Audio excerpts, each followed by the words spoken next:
Peace and blessings, everybody. This is David K. Jones, and welcome to the Publisher's Desk, powered by Black Westchester Magazine and blackwestchester.com. And today, we have a guest here, and we're talking about how Black radio, real Black radio, is on the rise in Westchester County and New York State. And I got a brother that has been doing his thing. His name is Isaiah Carter, and Isaiah Carter is a podcast host. He's a writer. He's a political commentator. He has written and contributed to platforms like Medium, Substack, and Salon. He's part of an independent political media podcast space. He's the co-host of Apostate Radio, and it's a podcast that comes on every Sunday at 8 p.m. on YouTube and Rumble. And let's welcome my brother, Isaiah Carter. Welcome, brother. Welcome. Thank you, sir. I appreciate that warm welcome. It is a pleasure to be on here with you. I have heard much about you, and let's get this started, man. We got a lot to talk about. Exactly, brother. Exactly. But for the Black Westchester listeners, you started Apostate Radio. What was the purpose behind you starting that, an independent radio station and discussing the issues that you discuss? Oh boy. So I started Apostate Radio with my guy Nino Chavez back last year, back in February of last year. And we had done some like live shows prior to that. And we wanted to, eventually what we were trying to do was we wanted to create a show where people who were once Democrats, who were, or leftists or something like that, we wanted to create a space for people who broke away from all of that, right? Like who wanted who wanted to hear and participate in something other than what they were getting, okay, or what they were used to. Nino and I are both former. Like I said, we're both former Democrats. I voted in since about 2008. My voter history from 2008 to 2024. My voting history was like straight Democrat. I voted a straight Democrat ticket. Right. Voted for Obama twice, voted for Hillary, voted for Biden in 2020. Did not vote. I voted for Trump in 2024. Best decision I ever made. Best decision I've made in boy. Listen, the stuff. Listen, we could talk about that too, but but suffice it to say for now, the Democrats did something that I considered a cardinal sin. I said, listen, you can call him a liar, right? You can call Trump a liar. Right. You can say this. You can say Trump is a racist. This. You can call him a liar. But here's what here's what I cannot forgive. Do not make a truth teller out of him. Because here's the thing. When you make a truth teller out of him, the only thing you're going to do is you're going to Streisand him. I'm sure you've heard of the Streisand effect. Mm-hmm. Like, all you're going to do is you're going to make people ask the question, well, what else was he telling the truth about? And that is exactly what happened with me. And a lot of Black folk in my own personal circles were not too happy with that. And so we called the show Apostate Radio, and that was that was like the whole thing. We wanted to be a space for folks who had come out of that. And then I get reposted by Elon Musk. This happened the first time. Yes, the first time.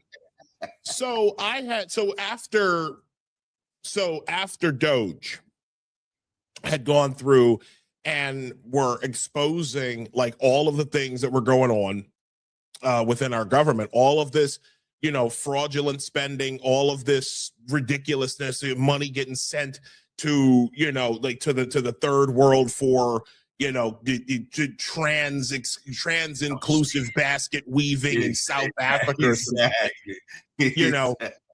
Where we're getting our tax dollars are sent to these various tax havens all over the world, right? Because let's be very clear, this was money laundering that was taking place, right? And the thieving, just the theft involved in this, the entitlement that people had to our tax money. Again, this is our tax dollars. These are our tax dollars, and the entitlement with which they conducted themselves, I couldn't take it.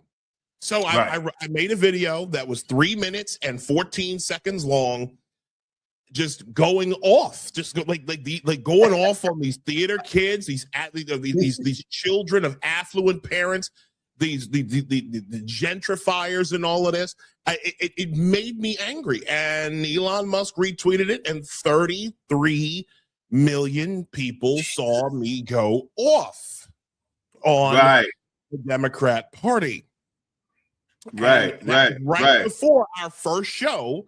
That was right before our first show at Apostate Radio. Woo! That was a blessing, man. It was. For radio, for people that not are in their feelings and in their emotions. Yes, sir. That was a blessing, right? Because we're dealing with radio, and when I get beat up all the time, because I'm a policy person.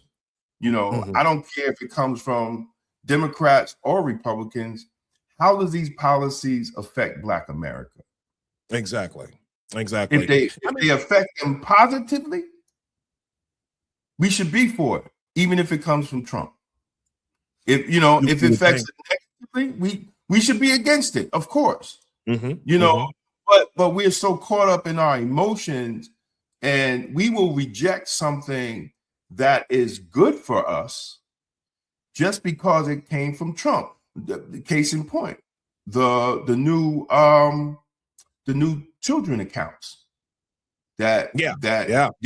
Great example. No Black people are talking about it, right? No Black pastors, nobody saying anything. And just I said on my show, I said, if Black women have more babies than white women, 25 years down the line, when them kids are able, we're getting ahead in generational wealth. Yeah. Go ahead, brother. Go ahead. But here's the problem. But then you're absolutely correct. We're dealing within the Black community. Okay. There are a lot of people out here who, if Donald Trump said, breathing oxygen is wonderful, I love it, man, everybody should breathe oxygen, right? These are motherfuckers who would do their best to hold their breath. They turn blue in the face, and they would do everything possible to not breathe air because Donald Trump told them to. Exactly. Look at the incident with the baby, with the aspirin and the pregnancy. You had women literally, I'm pregnant. Right. And then your dumbass miscarries, and then you oh my God, I lost my baby. Really? Again, I'll give you something happened yesterday that gave me a lot of pause. And I find it because the other thing that people love to do is they love to terminate friendships and relationships over your political beliefs. Okay. Right. And I had suspected that one of my coworkers, and I'm probably revealing, I don't want to reveal too much about where I work, but I work in public. I work in public transportation. And so this coworker of mine that I saw yesterday, I said hello to her. Right now, this is somebody who I've like we hung out, like we hung out together. We, we actually went out drinking, she and like my wife and I, before we got married, we went and hung out with her like about 3-4 years ago. And I had suspected, because I didn't hear from her after after 2024, sometime last year, didn't hear from her. I had suspected that she had just I had suspected that she just was not talking to me because I had voted for Donald Trump. Okay. And so yesterday I see her and I say hello, and she's like, nope. I'm like, I go, like, wow, like, what did I do? Like, I'm saying, oh, wow, what did I do? Like, to get that kind of reaction. And she's just like, you keep, keep walking, walk the other direction. I'm like, so I stand still. She's telling me to walk away from her, and she's walking away from me. And as she's walking down the platform, I see her do this. And I'm like, and there it is. There it is. I had suspected that she wasn't talking to me because I voted for Trump, and there it was. You won't tell me why. You won't talk to me because they love doing that, right? You won't talk to me. You won't communicate, but you'll insult as you're distancing it. It's what my wife calls being in it for distance and irritation. So I sat there and I watched that, and I'm like, okay, and there it is. And these and listen, we're talking about people, this one in particular. We're talking about folks I've watched walk around with masks by themselves in their vehicles. Like, you're operating your vehicle by yourself, masked up like it's still 2020. Mm-hmm. But you want to call me crazy because I voted for Trump. Okay. Right. But anyway. Right.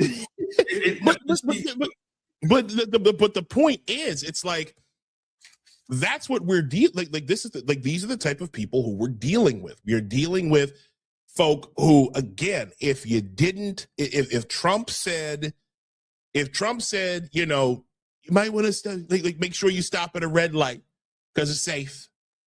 They blow a red light just to say fuck Trump, and that's not good. That's not healthy. That's not healthy behavior. No. That's oppositional defiant disorder manifesting itself in 40-something-year-old people. Yeah. Get help. And older. Wait a minute, older than that, right? So they made it. Look, I'm always critical, and I tell people, if you know me, I've always been critical of the Democratic Party because I feel if we give 90% of our vote to one party, we should get 90% of the benefits. You would think, right? Right? You would think. You would think, right. So if I'm critical of policy, the first thing they say, well, are you MAGA?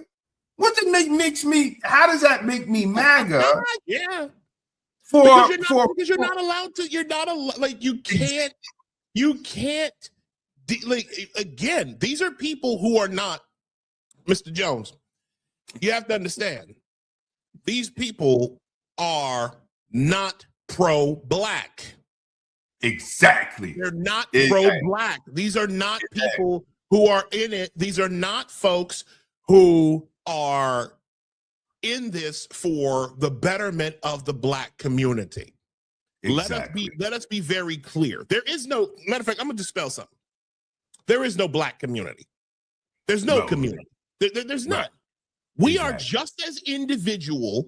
We are just as much individuals as the white people that we've been, trying to chase since the civil rights movement. Okay, Let's get that first and foremost. Secondly, when your entire existence revolves around supporting Democrats, making excuses for Democrats, calling black folk who do not conform to Democrats, Uncle Toms and Coons and all that, right? You're not being pro-black. As Sonny Johnson is the one who coined this phrase first. We'll make sure that she gets all the credit for this. These people are not pro-black. They are pro-Democrat. Right. They are pro-Democrat. That's it. Right. Being a Democrat is higher than their race. Okay? And some Exactly. and they conflate it all the time. So yeah, so it's just that's it. This just is what it is. Exactly. Case in point, the Virginia governor's race, right? If we are pro-black, and I took heat on it because I questioned. I said, okay, well, here's a black woman. She's married to a black man. She has 2 black female children, right? Mm-hmm. She served in the military. Yep. Right? She served in the military. Yep. But we're going to support the white woman. And I'm not being racist. I'm just calling what it is. No, I know. We're going to support the white woman. Obama, the first black president, supports the white woman. NAACP supports the white woman. Right? Yep. And then old fake ass D.L. Hughley is allowed to call her nappy head and all this other stuff. Bitch ass nigga. Yeah. But on the other end, and I said, well, how y'all supported Kamala? She was married to a white man and raised white children. I wasn't even black. Let's be very clear. Kamala Harris is not black.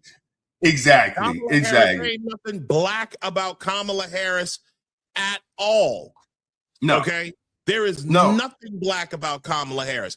To be honest with you, it's disturbing to me that people straight up consider they will die on the hill of Kamala Harris being black. Let's be clear.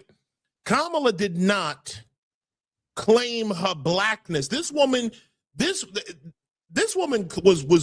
all Indian all the time. Right. She was all Indian all the time up until the first time. A lot of people don't know this.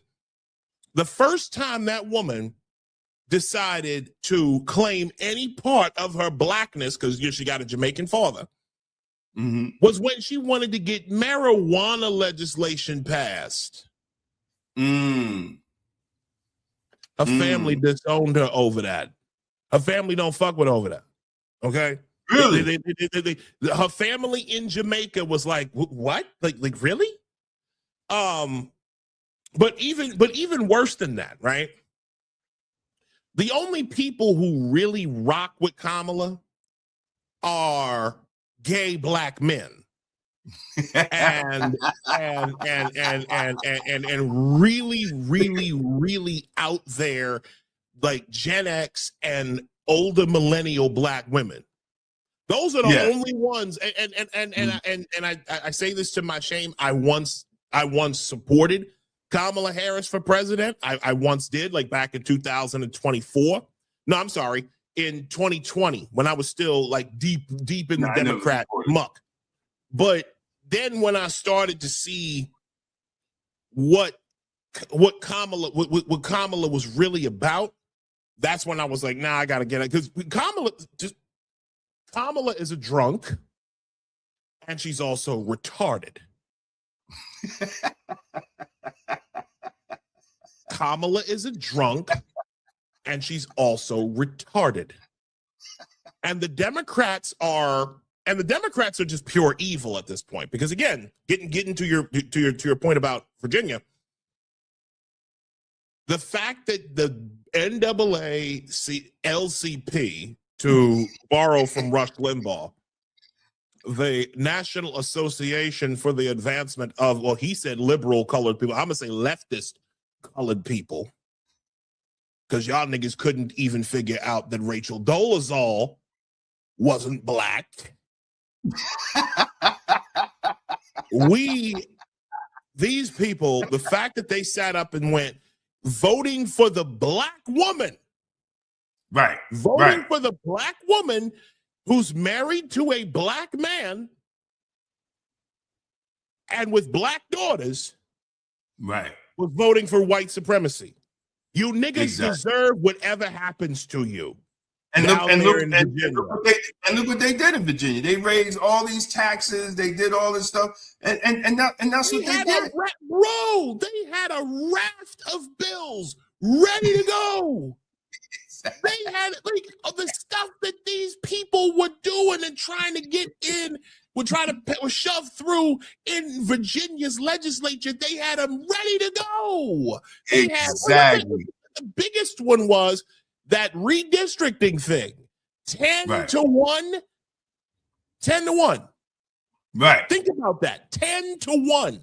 They're saying you cannot, they're saying we are going to basically nullify Republicans from ever they were trying to strong arm one party rule in the Commonwealth of Virginia. Yep. That's crazy. And you voted for a CIA agent. Exactly. Because y'all was so, and again, that was the ultimate. That's all the proof you need right there. That's all the proof you need right there. You are not pro-black. You are pro-Democrat.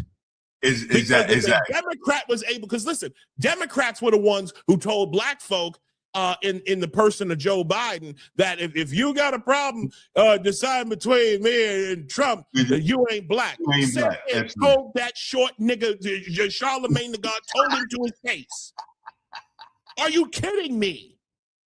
You had Kathy Hochul, the governor of this state, the governor of the state of New York, telling black folk. She said in a in what about the computers? About the computers. Yeah. Yo, how do we? All right.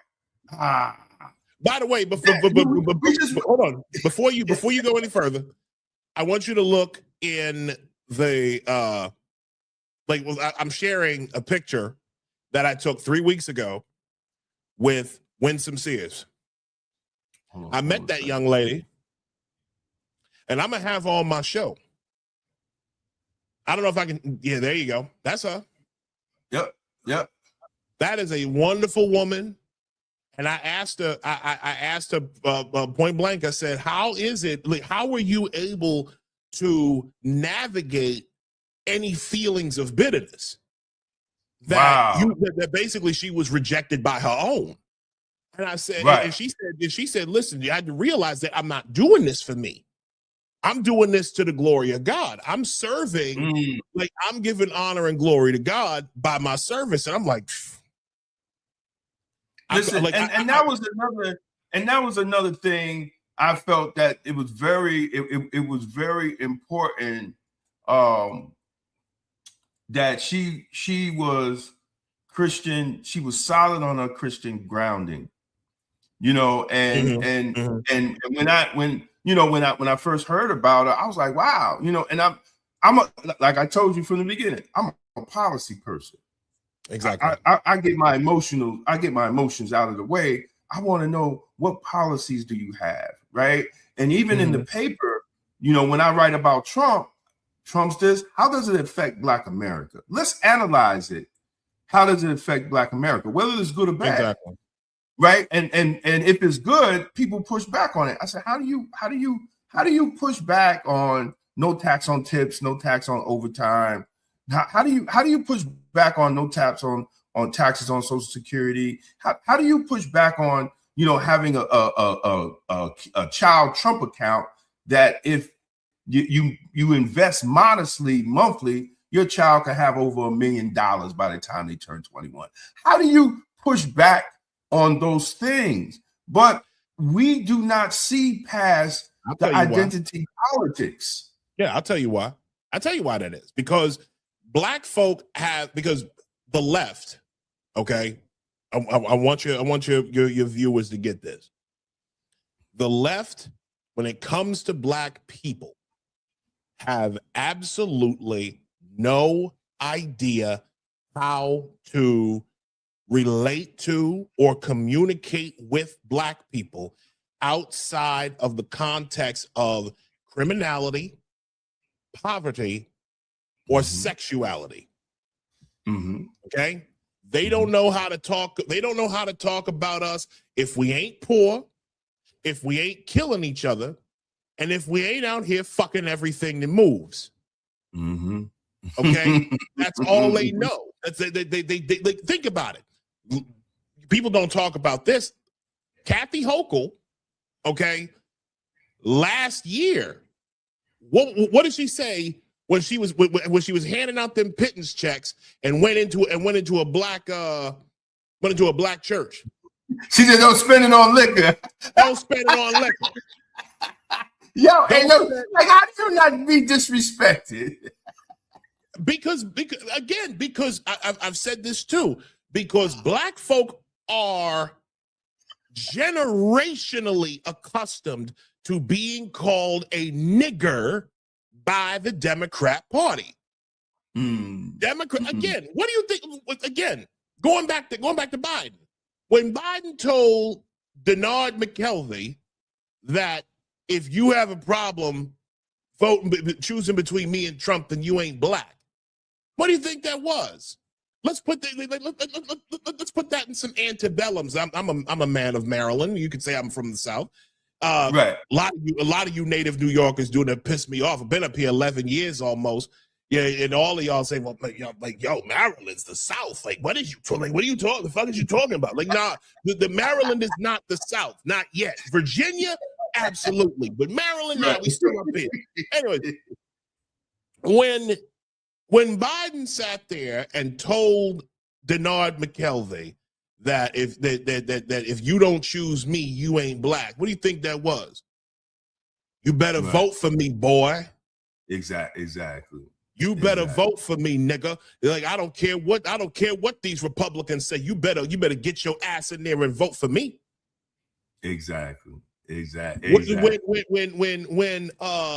When Hochul said that young Black kids in the Bronx don't know what a computer is, she was like, my pet niggas are remedial retards. And let me tell you something. Here's the thing about Kathy. If these are remedial retards, let's be very clear. They were educated in Democrat-run schools. Absolutely. Democrats run the public schools in New York City. Let's be very, very clear. If niggas are remedial retards, they are being produced out of Democrat schools. Absolutely. So I'm not trying to hear that.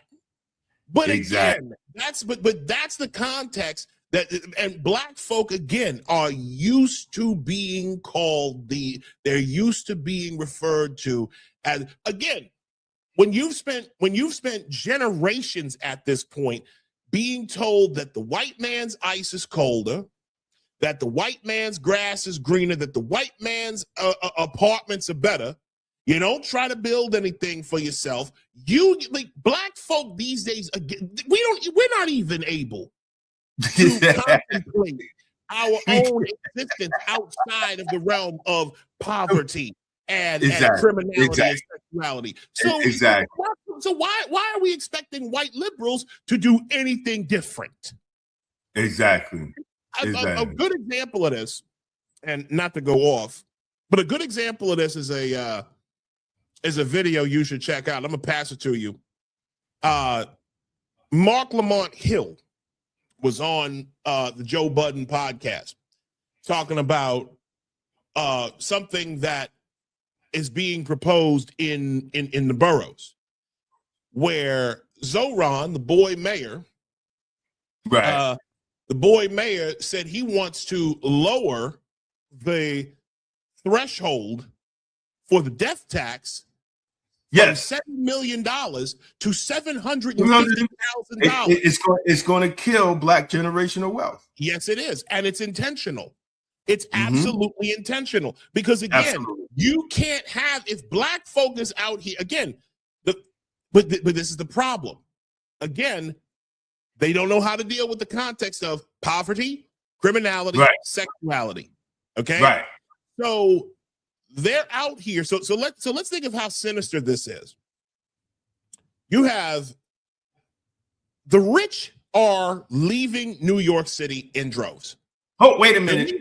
Hold on. Before we get into New York City. Eventually ends up at the same curbside, who will pay? New York already sits at the extreme end of the American tax spectrum. For high earners, the combined state plus city income tax reaches 14.776%. Add federal taxes and the combined marginal rate can exceed 50%, reaching roughly 55% on certain investment income.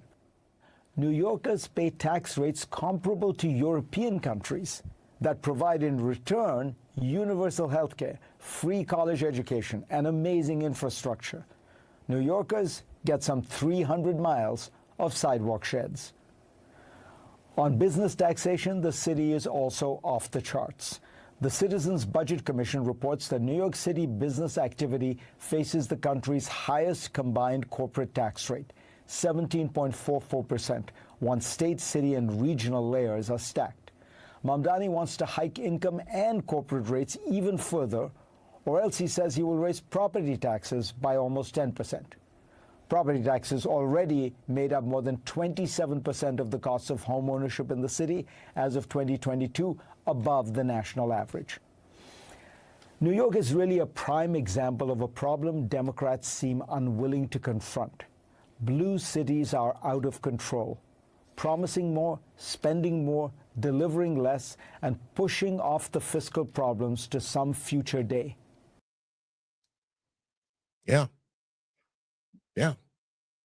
It's insane, when bro. You lost Fareed Zakaria, ladies and gentlemen. I mean, listen.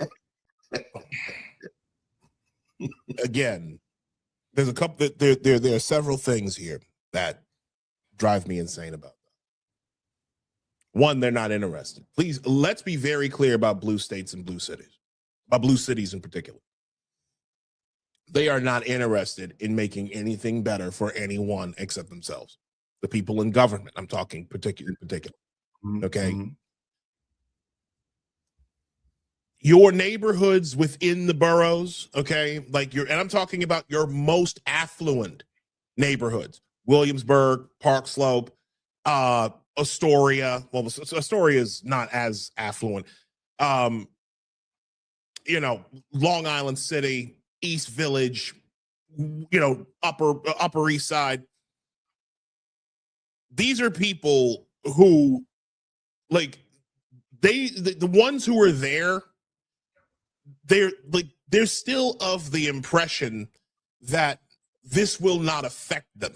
Okay. The big problem in the city, and really in the state, is that if it doesn't happen to them directly, it's not happening at all. Okay. Right. And they think this way about crime. I had a big blow up with a bunch of fucking gentrifiers who were offended that I would say that New York is a shithole. New York City is a shithole. I don't even go down there no more, bro. I mean, I don't even go to New York City. The only reason I go into New York City these days is because I gotta fucking work. I gotta work. I work directly in the city. So that's the only reason why I'm in there right now. Otherwise, I'd have been told New York City. I'm saying this as somebody who loves New York, as somebody who enjoys going to places in Brooklyn where I lived for 5 years. Mm-hmm. I claimed Brooklyn as my borough.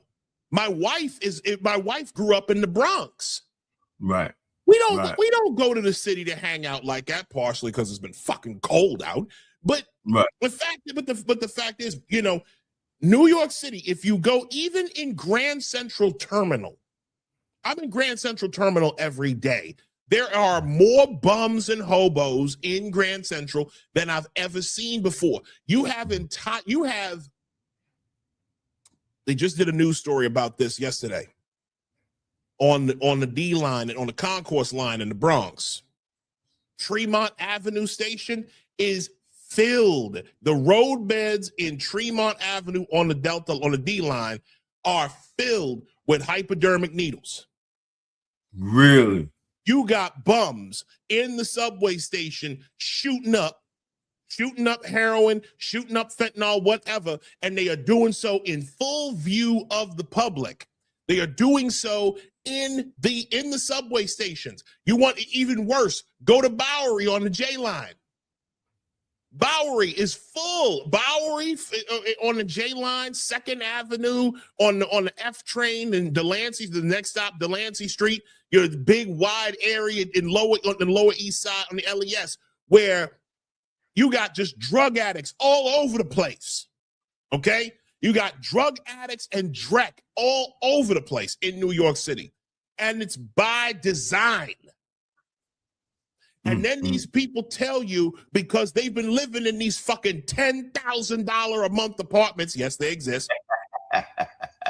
You have apartments right now in Williamsburg, Brooklyn. I know the building. You have apartments in Williamsburg and in Hunters Point in Queens. $12,000 a month for a 3-bedroom. That's crazy. And the disconnected people who move into them buildings. Oh, they don't care. They don't care. No, they don't even have to leave the building. Exactly. Because they got so much. They have so many in terms of amenities. These are people, again, they only go out when they have to. Right. They are not out here. They are not out here like working class or middle class people.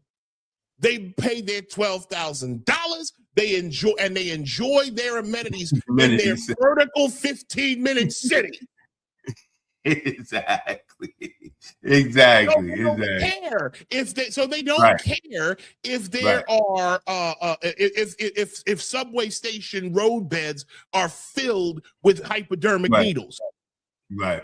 That they got from one of those quote unquote harm reduction centers. Harm reduction centers that because you got to do needle exchange, because now instead because we're not, because we've completely inverted care. Now it's enablement. We've taken the enablement model because getting these bums out of the subway system, getting them help, is now apparently white supremacy. Right. Right. That's racist. How is that racist? To get these guys to not want to live in filth. It's racist to not want to live in filth and squalor. What have we become? Yo, it's great. It's just they use these labels, and then and I'm like, wait a minute, like that's not racist. That's just trying to keep the city clean, and we've gone so far left in New York, and I've been in politics, ran for city council. The Democratic Party tried to put me in jail. I know how the game is played. I've been around, bro. Whoa. So my history is fighting. I'm known for fighting for police brutality, right? A lot of these cases, and calling out the local DAs on it, and I'm in law enforcement. My wife in law enforcement. It's not about being anti-cop. As we talked before, as there's some people on your job that shouldn't be on the job. Same as law enforcement. There's some people that just shouldn't be out here with a gun. Nope. There's some people. There are some cops that shouldn't have a gun. So, and then when it happens, because they never had no oversight, they call me. For 20 some odd years, I've been doing this stuff. So I know all the politicians. I was a representative for the Independence Party under Dr. Julio Cavallo, which I learned my politics from Dr. Cavallo. So I understood how to move and the power of being able to support each party. Yeah. Because the Independence Party Mount Vernon, they will support a Democrat. This other city, they'll support a Republican. Right? On the state and county level, everybody went and sat down with Cavallo because the Independence Party was what? They was the vote breakers. They gave whatever side the advantage. And this is why I get on black people. We don't think like that. We give all our votes to one party. Cavallo, Westchester Magazine named Dr. Cavallo the most powerful man in Westchester. On the cover of Westchester Magazine. You could pull it up. That's how strong he was in politics with the Independence Party, to the fact that Democrats and Republicans, they tried to take over the party. They tried to re-register and kick him out of the party. So, and the Republicans really basically got caught, and they had they went to court and they kicked off like 5,000 people off the Independence Party roll. It was a scheme. You could look that up. Yo, it was crazy. So I understood all that, right? When I ran for city council, Janet DeFiore did not want me. So there was a complaint on me, a dude named Elmo Wesley. I knew him all my life. He was living in Mount Vernon. And he was like, yo, man, let me sign. So they was like, ain't no way no person's name is Elmo, right? So they launched this whole big investigation, bro, off of Elmo Wesley. You know, and podcast wasn't really big at that time. You know, you were strong with email blasts. So we still I always had a large email, and I put a picture of Janet DeFiore with a picture of Elmo. She's wasting taxpayers' money looking for Elmo. But here's the real Elmo, and I put his Facebook page up. Here's the real Elmo Wesley. You know, so I've been through the ringer, man. I had my wife suspended by former Mayor Richard Thomas for 10 months. I had the Cupcake Cutie. The bakery was shut down by the city to retaliate against me. All that's documented, brother. All that you Google Cupcake Cutie Boutique Mount Vernon, it's gonna come up. All of his documents. So I've been through the ringer with Democrats. These opposing people that are for what? Justice and fairness and democracy. They nothing but a bunch of fucking gangsters. They all are. Nothing but a bunch of criminals, a bunch of business, a bunch of communist criminals, man. I'm so sorry that happened to you. It made me stronger. Absolutely. It made me stronger. And God bless you. And God bless you because of that. I'm sure, because God knows, like, Jesus, the oof, like, honestly, like, that's what really, really angers me. Whenever I listen to black folk document, when they talk about all the stuff that goes on that they don't like. They don't like, you know, all the policies and everything that they don't like. Y'all live in a blue state. You live in a blue city. Y'all were born and raised in a blue city and a blue state. You don't talk to anybody who thinks differently than you. Exactly. Okay. Exactly. You don't communicate with anybody who thinks outside of your box and your frame. The second anybody even tries to talk to you about something different, what's the first thing to do? You call them, you out here calling people coon, Uncle Tom, exactly. And with your people. Exactly. The way y'all act, the way some of y'all act, I don't want to stand with you niggas anyway. But that's besides the point. Exactly. Okay. Exactly. We are dealing, like, y'all cannot, like, it is comical to me how black folk, and here's the thing.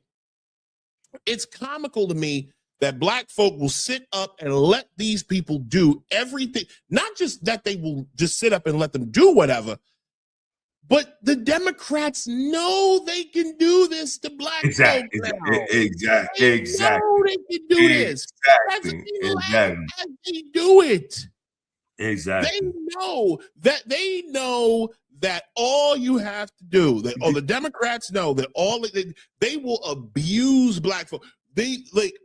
All they got to do is just give them a mention, give them a nice show, throw them some bread, throw them some bread, put on a circus, and they go vote. Now, it didn't happen this time with Zoran in New York City, because Zoran, because a lot of black folk wasn't feeling Zoran like that.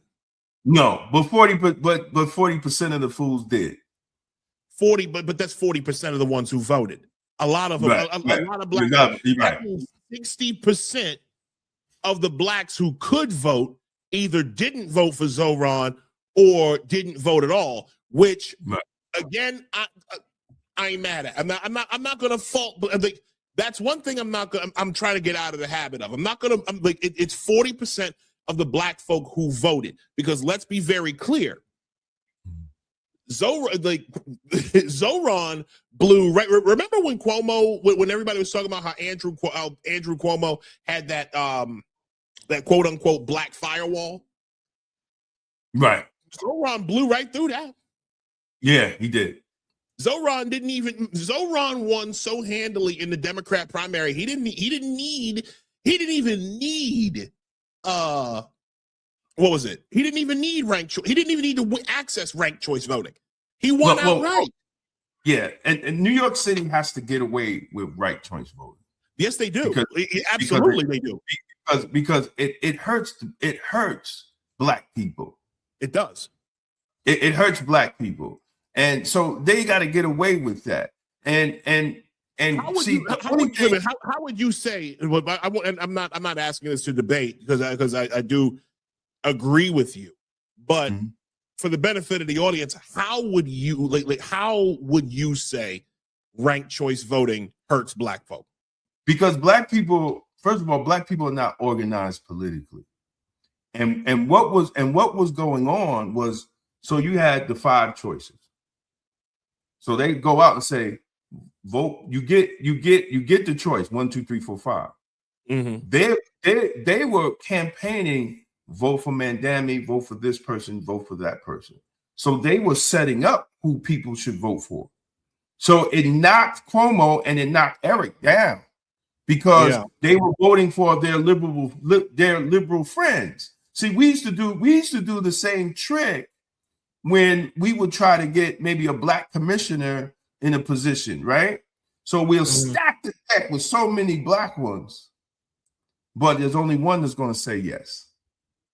Oh, you understand what I'm saying? So that's what ranked choice voting is. We're gonna tell all our liberal friends and all our Democratic vote for 1, 2, 3, 4, right? And then, but Mandami is the choice, so he's always going to get the 1 on the choice, and so it puts him in the head regardless. Ain't that something? Regardless. So when we started seeing, like, even with Eric when Eric first won, he wasn't the popular one. No, he was not.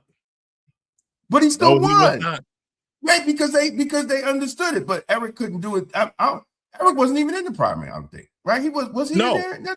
Eric was in the primary. If I remember correctly, he was in the primary, but he dropped out when he didn't win, because he only got I think he got like what, 1-2%.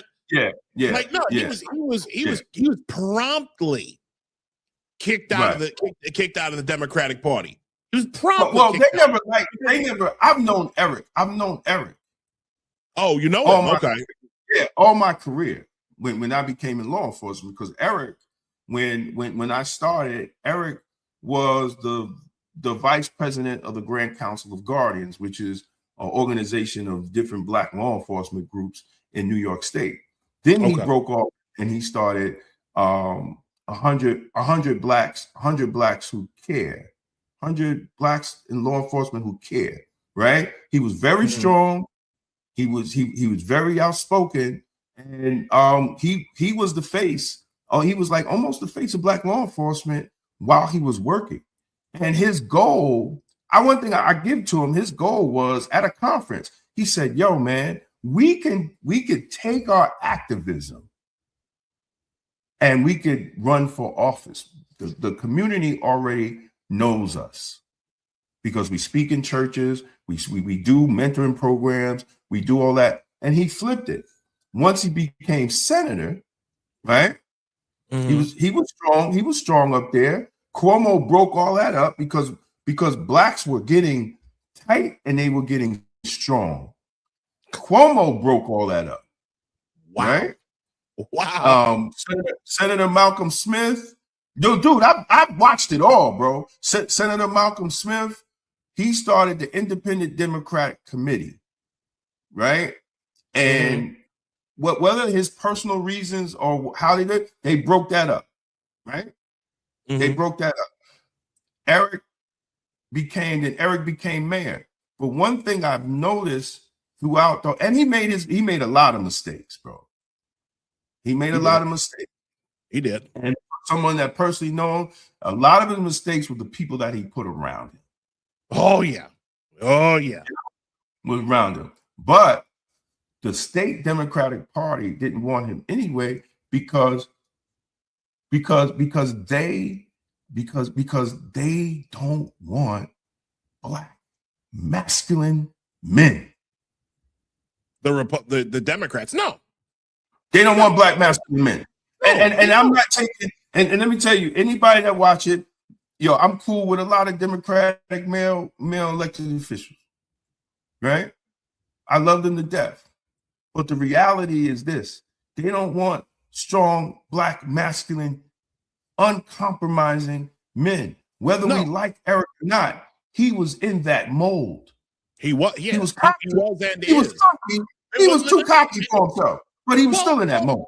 Well, true, but again, the proof of that is what happened after he stopped being a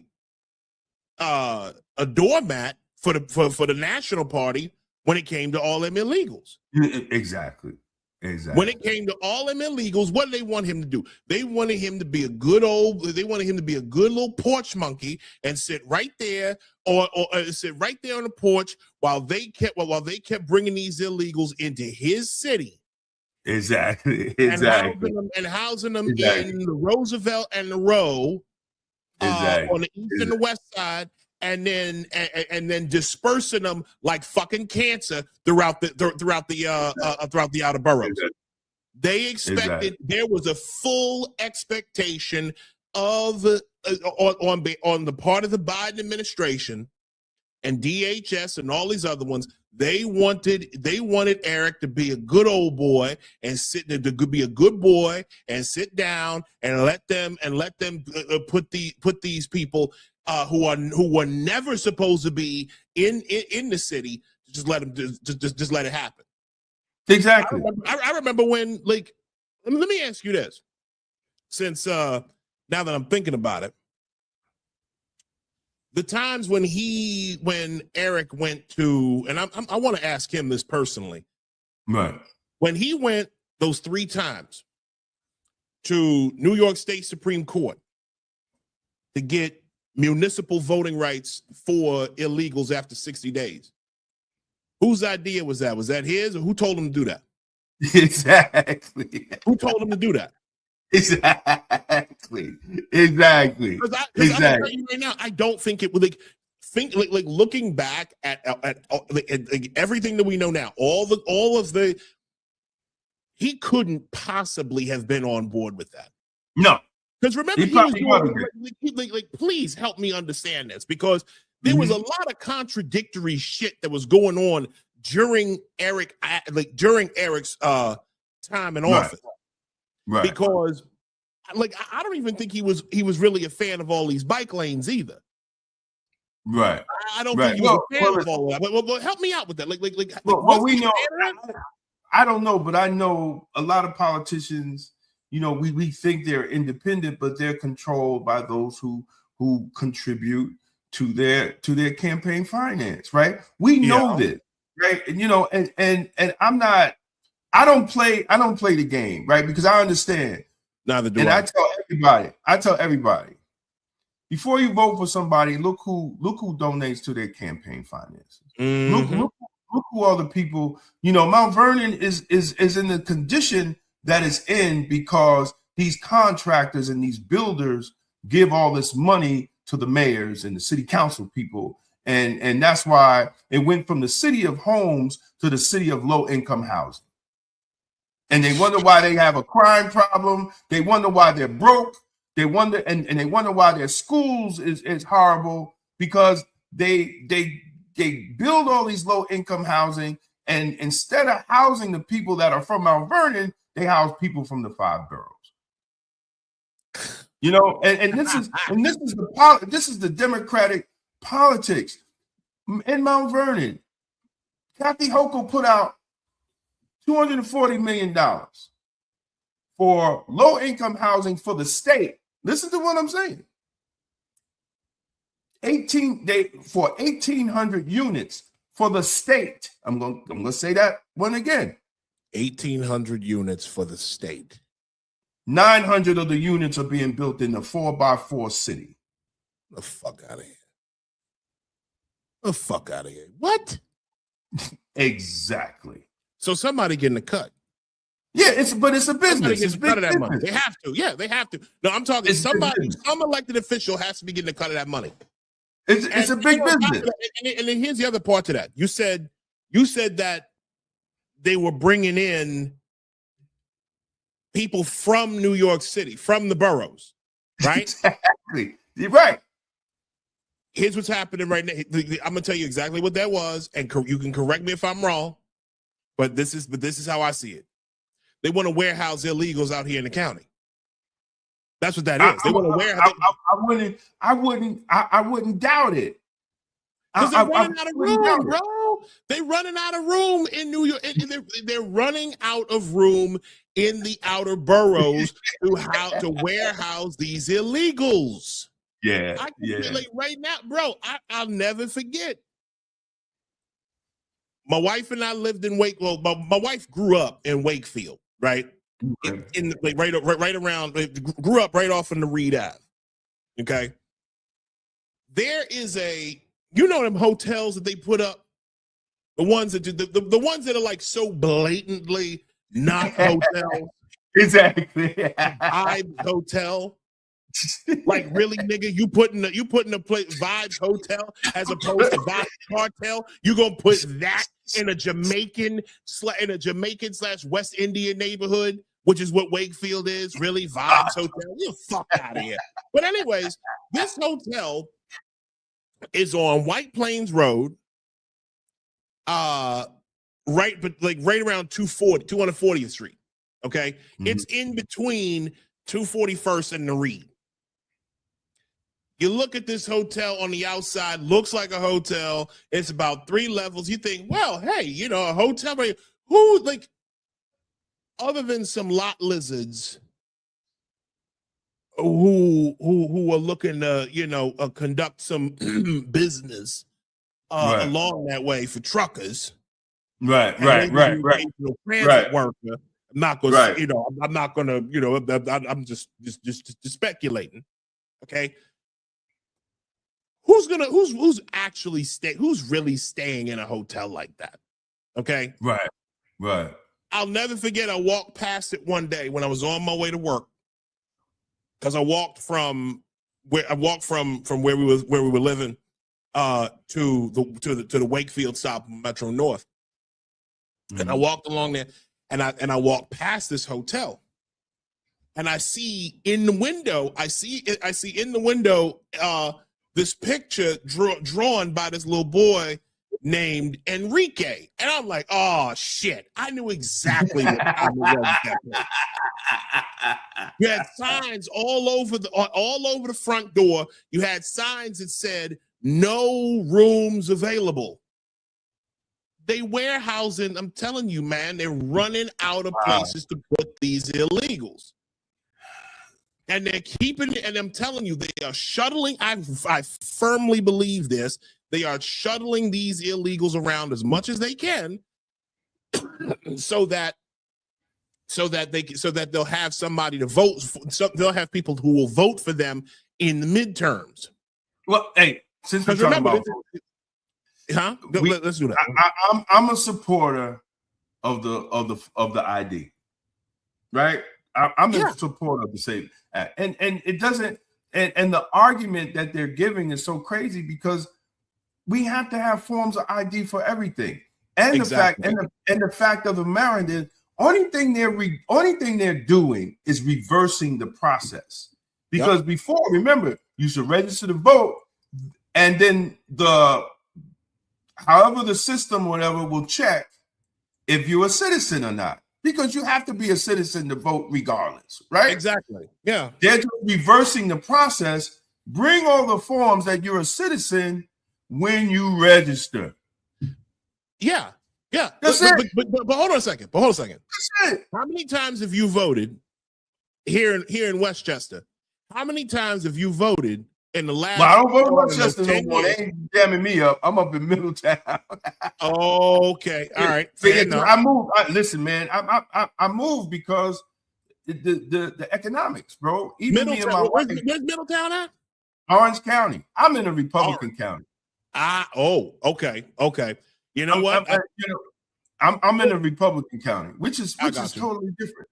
You know, Westchester, well, I mean, Westchester's a little purple. I'll be honest with you. Westchester's a little purple, and I live in New Rochelle, and I'm sorry, I am not leaving New Rochelle anytime soon. I actually love it out here. My wife loves it. I have nothing but appreciation. No, New Rochelle is not. New Rochelle is nice, and New Rochelle has the most black businesses in Westchester. Yeah. Okay. Yeah. New Rochelle, I know the city council person. I know the mayor. I know the politics. She's awesome. I like her too. Yeah. No, it's, you know what? When we get away from the political party, and we just deal with the elected official, right? We could deal. We could deal, logically, and we could deal, in a humane way, right? But some take it personal when you're critical, and I'm like, because I'm always critical of Tish James. I think she's the worst. And it's personal because she told me in my face she was going to do something and she didn't do it.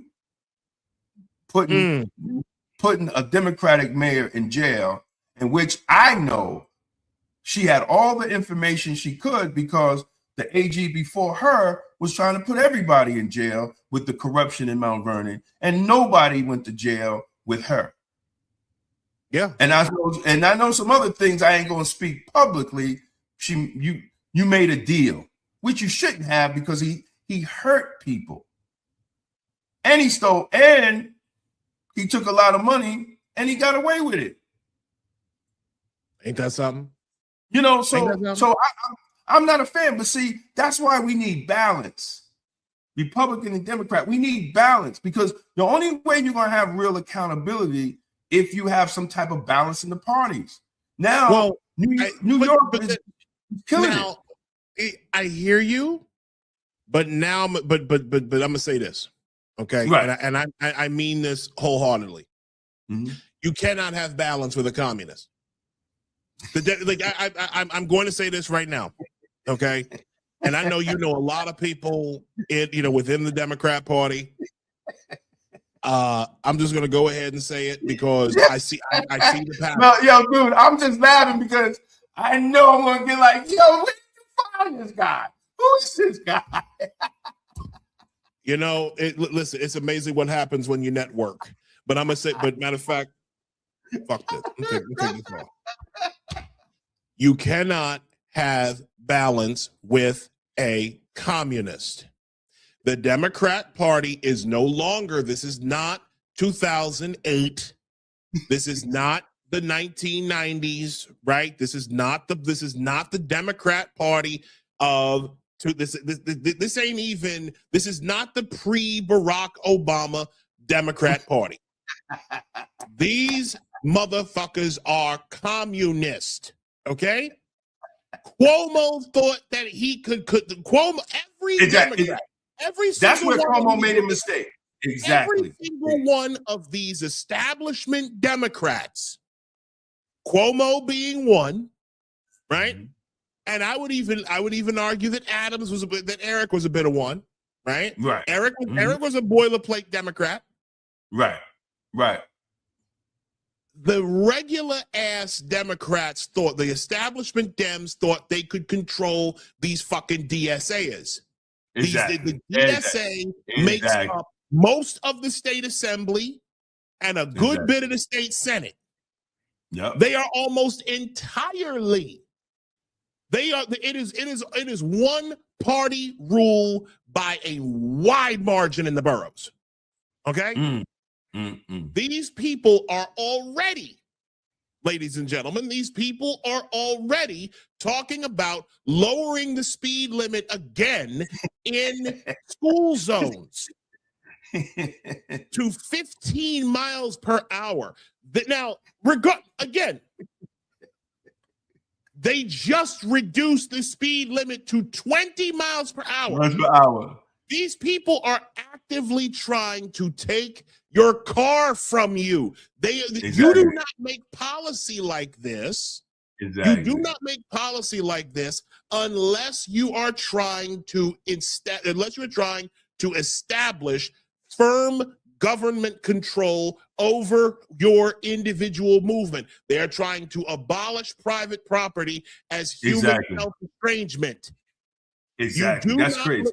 You do not lessen the estate tax threshold unless you are actively trying to destroy generational wealth in the boroughs. You don't do that unless you are trying to extract wealth. Exactly. And the only ones who make it very clear that they are here to extract wealth, abolish private property, and do so on the backs of pitting minorities against the established order, communists. Wow. Who do they always go after? Communists. Who are the Democratic Socialists of America always talking about they go after? Communists. And you know what? Well, no, I'm sorry. I said that wrong. You can edit it out. The DSA are always going after Democrats. Right. They're always going, these communists are always going after Democrats. They never once, and part of this is because the Republican Party, in my opinion, are far too fucking passive with these people. The local Republican Party are way too passive when it comes to these comments. They're fine with DSA taking over everything, so with taking over the boroughs, taking over Westchester County if they could. They are fine with that happening so long as they can keep raising money off it. Right. I don't think they will be able to take Westchester. No, they wouldn't. Because of the Italian and Jewish population. They're not going to be able to deal. They're not going to be able to deal with them. And this is from my experience dealing with the Independence Party and knowing literally knowing the power players behind the scene. Right. Okay. They will talk that. Right. Because even when George Lattimore he was like, we're the most progressive. No, bro. We are not the most progressive. We are a conservative county that says we are progressive. Because that's the talk. That's the national talking point. That's the national talking point. Because a lot of the Republicans became Democrats because of just the numbers. Because Democrats are registered 2-1. So you have more Republicans that switched over. Mayor Mike Spano was a Republican. Janet DeFiore was a Republican that switched over. Westchester County is more hand in hand with the Republican Party. Those that are in power with the Republicans are also in power with the Democrats. Right? Because this happens. When there's a fundraiser, the husband is a Democrat, the wife is vice versa, yeah. Or vice versa. So they win either way. right? They raise money for both. Yo, Westchester, I don't think the DSA will be able to break, because look what happened to Jamal Bowman. They rocked him. Part of it was his fault. Well, let me tell you, a lot of it was his fault. Was his fault. A lot? A lot. A lot? A lot. I'd say about 85, 90% of it. Well, we did exactly. Are we really? Are we? Listen, don't. That's my lie. That is my lie. That's my lie.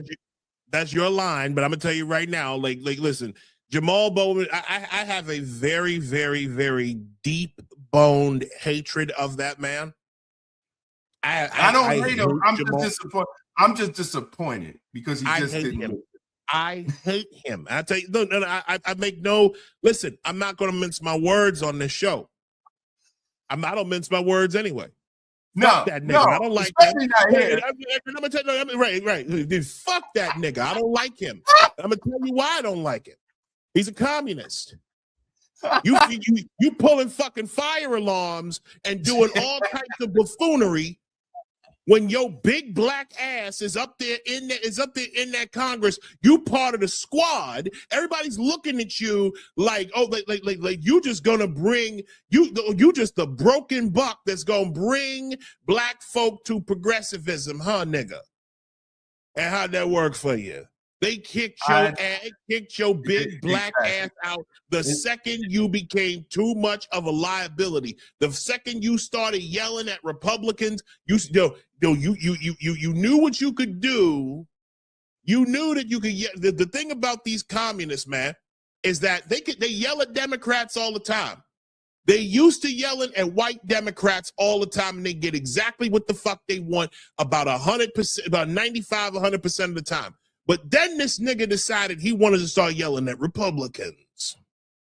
Now, the one thing you're not going to do is you're not going to yell at a Republican, okay? Because the second you, listen, I'm a conservative, okay? I spent many, many years as a Democrat, but now after, I'm home.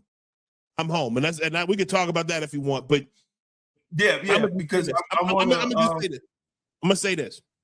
Jamal Bowman got above his skis and became such a fucking liability that nigga was supposed to be Zoran wanted him originally was looking at tapping him to be his chancellor of school. Yeah, that's what I heard. And then that didn't happen. So now that little commie bitch can make all the fucking TikTok videos he want promoting the revolution.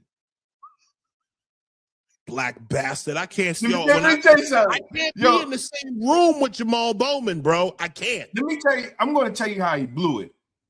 I'm going to tell you how he blew it. Yes, sir. When he first won, shocked the world, right? We know what happened with that. Then when he ran for re-election, when he ran for re-election, the Jewish community put up I can't think of the guy's name, right? He's a county legislator. Jamal won that. Now, then the Jewish community, I'm going to say the Jewish community because that's what it was. They started lobbying George Lattimore, right? From what I was told, Lattimore didn't really want it. He didn't really want to run. Because of his age, right? How old is Lattimore? He's 70 something. 170. Oh, shit. He was 70. He want to stay home, be a grandfather. Well, he just wanted to just call it quits. Home. Right. But also, Lattimore in his whole career was undefeated. Right? So they wanted the big baller to come out. They wanted the hitman to come out. He ain't want to come out. I know there was communication with Bowman because I talked to Bowman and I said, yo, Bowman, just go sit down with these people. Oh, I didn't hear that. Oh, hey. I said, dude, you got to go, because when they changed the districts, I don't care what people say. That was the benefit Lattimore. Or the benefit whoever ran against Bowman. Because remember, they cut the Bronx out. It was all this mess. And then they put the white neighborhoods, White Plains, and all them other areas. They put more white voters in District 16, right? And then they did it to Mondes Jones District too. They whitened Mondes Jones District, right? These are Democrats. These are Democrats. Because Democrats controlled the districting, the state. They control that. So these are Democrats. They whitened out 16, and in the history of Westchester, we had a black man in 16 and a black man in 17. Mondes Jones and Jabbar Bowman. First time in history in Westchester County, we had 2 black congressmen. Everybody was excited, but not the state, right? So Jamal, I told Jamal, bro, you got to fault AOC. I said, you got to look at your landscape. Nobody likes AOC, right? She might be on the news. She might be on this and that, but people don't like her. No. And then I said, right. I said, and then here's another thing he didn't do. He didn't go to the Democratic city committees. He never went to one meeting. Oh, wow. Huh. And these are facts. I don't know if Jamal Bowman can get mad at me if I want. I'm telling all the tea. I'm telling all the tea. And I had a relationship. And this is where spill that tea, like the women say. This is where, bro, and you can play this, but I had a relationship. I had a good relationship with George Lattimore. But I didn't feel the AIPAC backing. That was my thing. I was like, bro, if you didn't have AIPAC, I'd have been standing with you. But now I got to stand with Jamal Bowman, right? And then, and now that's the worst decision I ever made because I literally saw who this dude was. I'm like, dude, you're an asshole. You didn't go to none of the city. He's going to tell me on the phone, oh, I don't need the city committees. I said, nigga, what is wrong with you? Wow. You don't need the committees. That's what he told me on the phone. And that's when you saw every city committee endorsed George Lattimore. And then when in George, wait a second. So he just felt like he had to make his case to nobody. Just exactly. I'm black, vote for me. Exactly. And George Lattimore, he did what he does best. He went and he ripped him apart. Well, and I said, damn. I said to myself, damn, George was better than I thought. Well, he ripped him apart. And I had to make my amends with George. You understand? Hey man, but me and George was cool, but I'm like, dude, I gotta support the brother because he had good intentions. He did, he went into the debate. He's talking about, we gotta start a revolution. I text that Negro. I said, you just lost all your black people. This is Westchester County. He really said that. He really said that. We gotta start a revolution. I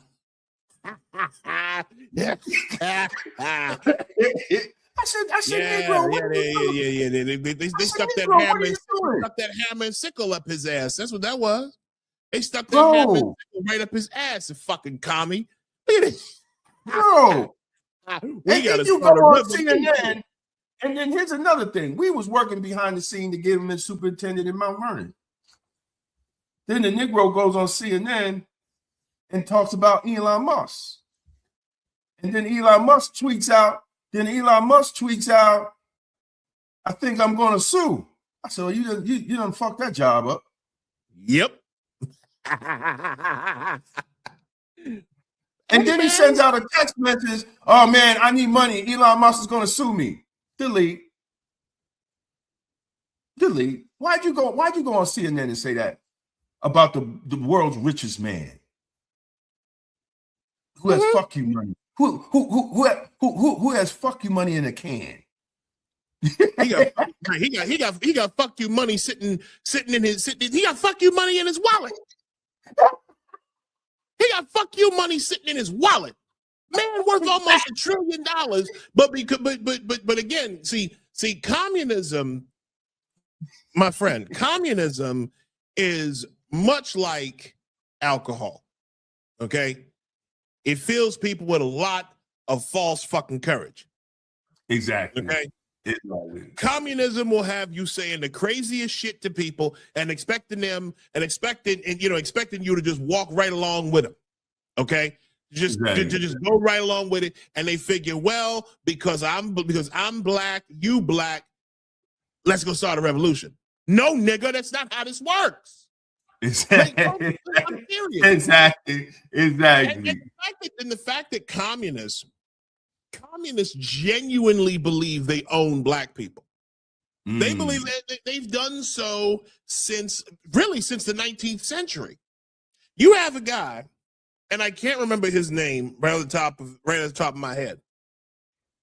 And God, I see it.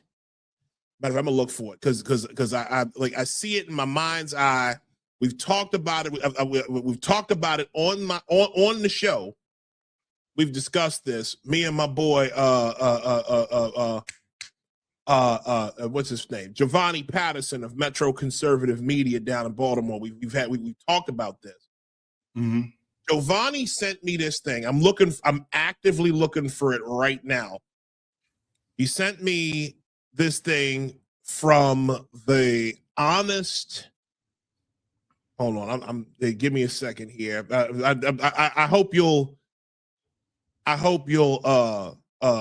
edit this out and post. No, absolutely. I got it. Absolutely. Here we go. George Fitzhugh wrote this. Hold on. I feel like I'm not going far up enough. Yeah, here we go.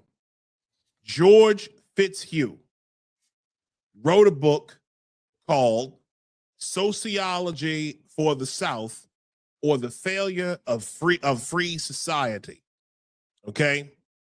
George Fitzhugh, this book was written in 1854. Wow. Okay?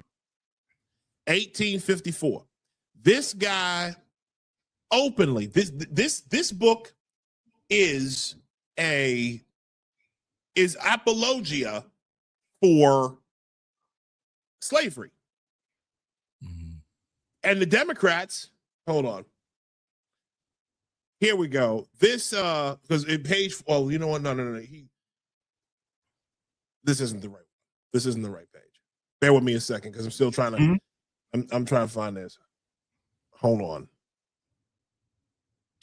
George Fitzhugh, he wrote The Dissociation of Labor and Disintegration of Society. Again, this has been written in 1854. The Dissociation of Labor and Disintegration of Society, which liberty and free competition occasion, is especially injurious to the poorer class. For besides the labor necessary to support the family, the poor man is burdened with the care of finding a home and procuring employment and attending to all domestic wants and concerns. Slavery relieves our slaves of these cares altogether, and slavery is a form and the very best form of socialism. In fact, the ordinary wages of common labor are insufficient to keep up separate domestic establishments for each of the poor, and association or starvation is in many cases inevitable. This is a guy who said that the plantation was the quote beau ideal of socialism. The plantation is the beau, meaning the best form of socialism. Of slavery. And the primary reason why I'm glad we're not in the Bronx anymore is because we would have been right there in the middle of it. Right. Because I'm gonna be honest with you, brother. They are going to enslave. They are looking to enslave New York City residents. Mm-hmm. Let's just call it what it is. Yeah, it is what it is. Zohran Mamdani right now is looking to enslave middle class and working class New Yorkers. With the city council, they're doing it. Like they're doing all of this. Okay, when you tell people, when you create laws that say, you know, if you want to sell your house, you can't sell your house. Exactly. You can't put your house on the open market until you offer it to one of our nonprofits. Exactly. Like nobody sees that. Why don't you? Exactly. Make it more obvious. Why don't you? Yo, that's so crazy. And so I'm like, y'all don't see what's going down? Y'all don't see what's going down? So you want to steal people's houses, right? You steal people's houses, then you want to steal then you want to even further steal generational wealth, okay? By lowering the estate tax from $7 million to $750,000. That is $750,000 is a modest multi-family home in Wakefield. Right. It's a fucking 1-bedroom condo in Brooklyn. Exactly. You are not like what are you doing? These are we are talking about properties that middle class New Yorkers bought and paid for, they put blood, sweat, and tears into, and you're saying that at the end of your life, you can't pass the state. When the state is God, right, to these people, right. They're saying to you that because private property is human self-estrangement, you are a selfish person for owning private property. Sia Weaver said it, and that's what Karl Marx said. Karl Marx said that. And she said it was white supremacy. Right. Imagine this. You about as white as this fucking napkin, telling black homeowners that you're participating in white supremacy. Where they do that at? Bitch. That girl got a fucking, that woman is the progeny of two real estate magnates. Her mama is a real estate magnate in Tennessee, living in a house that's just over $1 million. Wow. You know, now but you want to come here with your pasty white skin and your lack of eyebrows, and you want to tell black New Yorkers that owning a home is white supremacy. While you park your ass in a rent stabilized apartment in a black neighborhood. Exactly. Bro, and these are the people Zohran brought in to rule over black people. Do not get this twisted, folks. Zohran, black people, dear black New Yorkers, Zohran wants to own you. His cat and all them white liberals, they want to own you. When they want to take your car from you. They want to take your car. They want to make it harder for you. They want to make it impossible for you to drive yourself to work because they want you to be subservient to the state. They don't want you to just depend upon the state. They want you obedient to the state. Exactly. They want to control you. Exactly. I want to thank again Isaiah Carter for being my guest tonight. And you could check him out on Medium, Substack, and Salon.